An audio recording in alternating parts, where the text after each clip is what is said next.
Welcome back to Simply Mobile. So do you want to learn about Pro Mode? That's handy because that's what I'm doing right now. What is Pro Mode? Pro Mode is ISO, shutter speed, white balance and exposure composition, autofocus, manual focus, standard fine tuning controls, and it's not as intimidating as you think. Let's just jump straight into it. No. No intro, I said let's just jump right into it. Okay, so the first thing I need you to do when you open up your camera is to tap up here on More. Once that's opened, there's this little icon that says Pro under it. If you tap that, it will seriously increase your chances of using Pro Mode. Now, the first thing I need to tell you about Pro Mode is you have the option of two cameras. You have your standard 108 megapixel camera and of course your ultra wide. But for this tutorial, I'm just going to be using the standard camera because let's keep it simple. So the second thing I'm going to point out before we dive in is this reset button here. So if you change a bunch of settings and you start over editing and get yourself to a point where there's just no return, you can just tap this little reset button and it will bring all the settings back to the default state and you can start on a clean slate. Okay, cool, so let's dive in. So the first thing we have here is a little button that says ISO. So what is ISO? ISO is basically the amount of light sensitivity that your sensor is set to. So the higher the ISO, the more sensitive to light your camera is. So shooting in a low light situation, ISO is going to make the image brighter. However, it does come at a price. You will end up with this really noisy image. Okay, so for example, if I dial up the ISO to say 3200 and then go to the shutter speed and dial that up also, it will create this very noisy image because of how high the ISO is. The trick is to try and keep your ISO as low as you can possibly get away with and then use the shutter speed to brighten the overall image. Now, you can only get away with this when your subject is still, but I will go more into that now when we talk about shutter speed. Okay, so just above ISO you will see again this James Bond looking icon. This is your shutter speed. So what is shutter speed? Shutter speed is basically the length of time your camera's shutter will stay open for. So the lower the number, the longer the shutter will stay open, hence the more light that will get in. The higher the number, the faster the shutter, meaning the less light that will get in. Simples. So if you think about a long exposure shot, for instance, you're trying to get an image of a lake or a river and you wanted to really smooth out the water, or you want to have the clouds look really soft and fluffy, then you want to take your shutter speed and go pretty low. So to explain it in more simple terms, if you wanted to take your shutter down to say 2 seconds, this means your shutter will be open for 2 seconds, which means you're getting 2 seconds worth of light going into your camera and your picture will be taken over the course of 2 seconds. You can also go all the way down to 30 seconds, which is going to be an extremely long exposure shot. That's going to give you a ton of light trails and movement inside your shot. It's this kind of setting that creates that famous city light trail picture you see from time to time, because it's taken that photo over the course of 30 seconds, which means any light trails within those 30 seconds will be picked up. It's pretty clever stuff. However, let's say you're trying to capture something really quick or something with a lot of action and movement in it. You want to freeze the frame to capture that action, so for this you're going to need a much higher shutter speed. This eliminates the possibility of blurriness and distortion in these busy shots. So if I set the shutter speed to 1/2000 say, thereabouts, we would then go into the ISO and dial it up to say 3200. Now if I just move my hand here and take a picture, as you can see that has frozen the action with no blurriness or distortion whatsoever.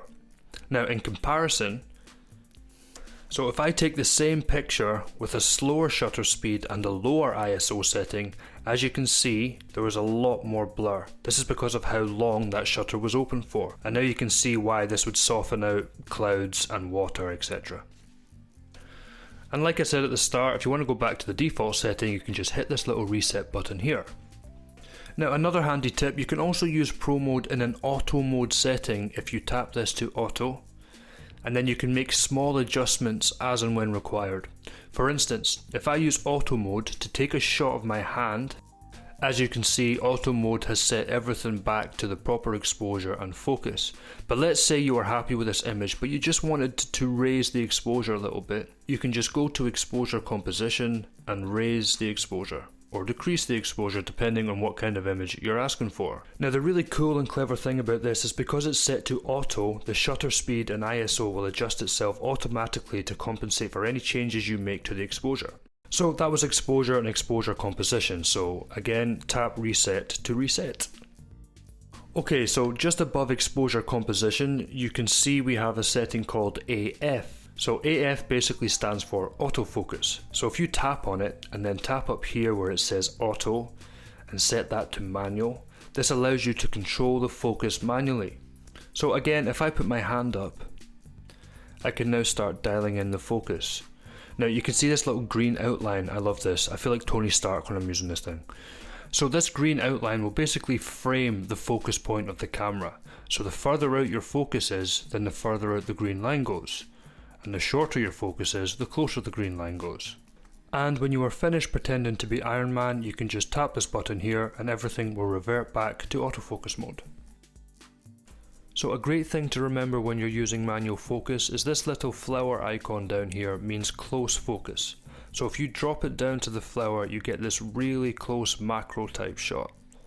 And this little icon up here that looks like mountains is of course your far out focus, so this would be used for wide, long landscape shots, etc. Okay, so just above autofocus you have this little thing that says WB. WB stands for white balance, and you would use this to adjust the tones and colours in your shot.